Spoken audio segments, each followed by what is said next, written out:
Thank you so much for watching our video. Please do not forget to like, comment, share and subscribe to Reality of Islam. ROI کی speeches کو subscribe کر کے bell icon پر ضرور click کریں. جزاک اللہ. بسم اللہ الرحمن الرحیم. السلام علیکم ورحمۃ اللہ. حضرت انس رضی اللہ تعالیٰ عنہ نبی کریم صلی اللہ علیہ وآلہ وسلم سے یہ نقل فرماتے ہیں کہ آپ صلی اللہ علیہ وآلہ وسلم نے فرمایا، جب تم میں سے کسی کا لقمہ گر جائے تو اسے صاف کرے اور کھا لے، شیطان کے لیے نہ چھوڑے. مسلم. اس کا فائدہ کیا ہوگا؟ گرے ہوئے لقمے کو اٹھانے اور کھانے میں کباہت یا کراہت محسوس نہ کرے. سنت سمجھ کر کھا لے تو ثواب عظیم پائے گا.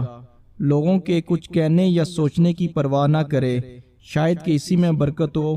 اس لیے ہمیں چاہیے کہ ہم نبی کریم صلی اللہ علیہ وآلہ وسلم کی ہر سنت پر عمل کریں، اور دنیا اور آخرت میں کامیابی کا یہ واحد راز ہے کہ سنت کو ہم اپنے سینوں سے لگا لیں.